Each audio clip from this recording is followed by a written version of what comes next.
आज हम इस वीडियो में डिस्कस करेंगे, एक नेट का क्वेश्चन आया हुआ है। चलिए देखते हैं। इस प्रकार के क्वेश्चन नेट में बतेरे आते हैं कि एक दो रिएक्टेंट दे रखे हैं, तीन रिएक्टेंट है वैसे तो, एक ये है और एक ये दे रखा है, एक सोडियम हाइड्राइड दे रखा है। DMF माइनस के 10 डिग्री सेल्सियस, टेम्परेचर लो रखा गया है और रिएक्शन लो टेम्परेचर पर जाएगी। तो what will be the product, product क्या बनेगा। देखिए यहाँ पर क्या क्या चीज़ें दे रखी हैं। सोडियम हाइड्राइड दे रखा है। सोडियम हाइड्राइड क्या है, एक स्ट्रॉन्ग बेस है। कैसे पता चला, बेस वो होते हैं जो आसानी से इलेक्ट्रॉन डोनेट कर देते हैं। तो देखो अगर इसे सॉल्यूशन में डालेंगे तो कैसे बनाएगा ये।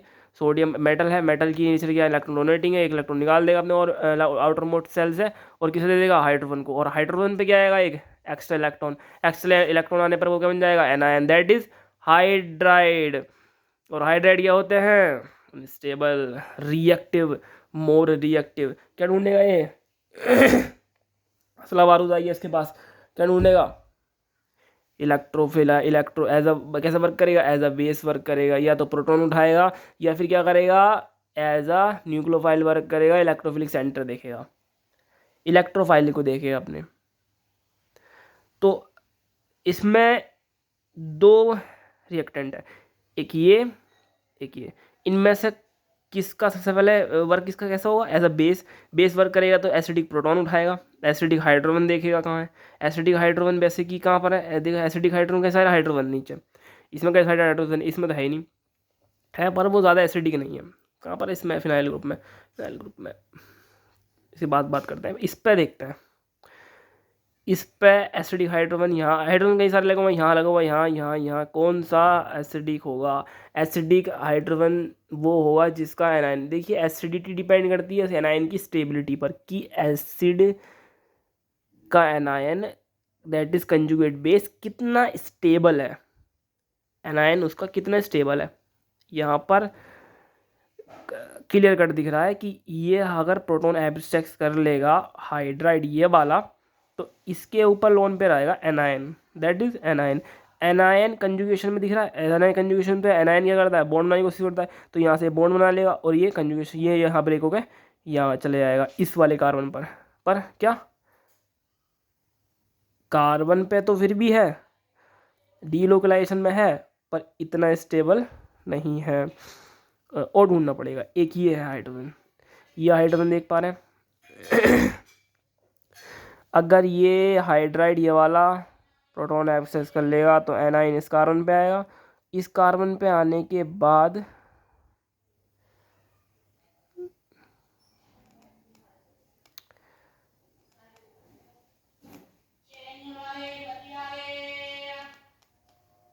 इस कार्बन पे आने के बाद ये जैसे इसका ये इस कार्बन पे एनायन आने के बाद ये स्टेबल रह सकता है। कैसे रह सकता है, देखिए स्ट्रक्चर बनाते हैं, देखिए CN देखते हैं इसका एक बार और देखते हैं कि चलिए मैं ये वाला ये एनायन का है, इस पे एनायन वर्क करेगा एज अ बेस, ये वाला प्रोटॉन एक्सेस करेगा और प्रोटॉन अगर ये H+ के रूप में निकलेगा तो अपने बॉन्ड के अपने इलेक्ट्रॉन किसे दे देगा, इस वाले कार्बन को दे देगा, इस वाले कार्बन को दे देगा।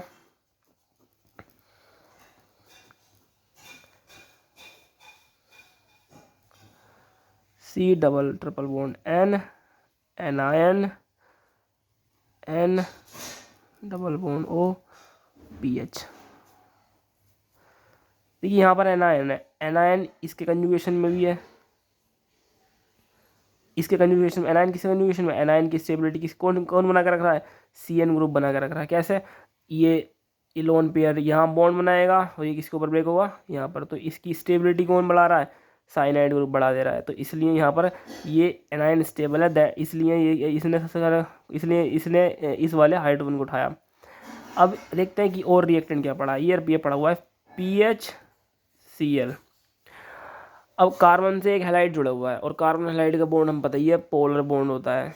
ये इसकी इलेक्ट्रोनेगेटिविटी और इसकी इलेक्ट्रोनेगेटिविटी डिफरेंस बहुत ज़्यादा है, इसकी इलेक्ट्रोनेगेटिविटी और हैलाइड की इलेक्ट्रोनेगेटिविटी ज़्यादा है, जिसके चलते ये पार्शली पॉजिटिव और ये पार्शली नेगेटिव। इसकी खींचने की क्षमता ज़्यादा है, क्या खींचने की, इलेक्ट्रॉन को अपनी ओर खींचने की। बॉन्ड बनता है दो एटम के इलेक्ट्रॉन के शेयरिंग से, पर इसकी देखो मान लिया बॉन्ड बनता है दो इलेक्ट्रॉन की शेयरिंग से, मान ये कार्बन और क्लोरीन के बीच में बॉन्ड बनना है एक एक इलेक्ट्रॉन की शेयरिंग से, कोवलेंट बॉन्ड बन रहा है। अब Cl हाई इलेक्ट्रोनेगेटिव है। Cl क्या चाहता है कि जो मेरे पास इलेक्ट्रॉन है और जो कार्बन का इलेक्ट्रॉन है वो भी सारे अपने पास खींच लेगा। हाई इलेक्ट्रोनेगेटिविटी की वजह से इलेक्ट्रॉन विड्राइंग ग्रुप है ये Cl। तो पार्शली नेगेटिव और पार्शली पॉजिटिव, यहाँ से हल्का हल्का इलेक्ट्रॉन की शिफ्टिंग हो जाएगी क्लोरीन की ओर, तब यहाँ पर पार्शली पॉजिटिव पार्शली नेगेटिव। अब ये कार्बन पार्शली पॉजिटिव है, तो कार्बन पार्शली पॉजिटिव है तो वर्क कैसे करेगा? As a electrophile. इसे किसकी नीड है? इलेक्ट्रॉनों की नीड है, इलेक्ट्रोफाइल। और एनायन क्या, और यहाँ पर बना हुआ है एनायन, एनायन वर्क करेगा एज अ इलेक्ट्रोफिलिक। तो न्यूक्लियोफिलिक इलेक्ट्रोफिलिक सब्स्टिट्यूशन देखने मिलेगा, और यहाँ पर Cl की तरफ ये बॉन्ड ब्रेक हो जाएगा।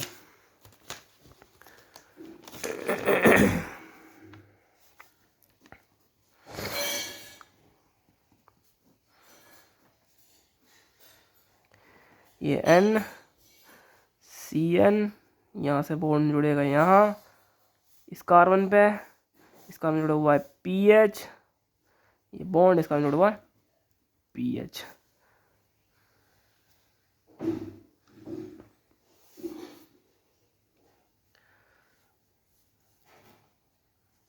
सही है, ये दिस इज अ प्रोडक्ट। ये क्या बन गया? प्रोडक्ट बन गया। बट ये तुम देख पा रहे हो कि यहाँ पर जो यहाँ पर अगर ये जो फिनाइल ग्रुप जुड़ा हुआ है इस कार्बन से, देखिए यहाँ पे देख पा रहे हैं कि इस कार्बन से फिनाइल ग्रुप जुड़ा हुआ है और इससे इस कार्बन से ये जुड़ा हुआ है। तो ये अब द प्लेन हो सकता है, तो ये डाउन द प्लेन जाएगा। ये सीसो ट्रांस की, वैसे तो इसमें 50% ट्रांस और 50% सीस प्रोडक्ट बनने की पॉसिबिलिटी है, तो ये प्रोडक्ट बनेगा। ठीक है, थैंक यू।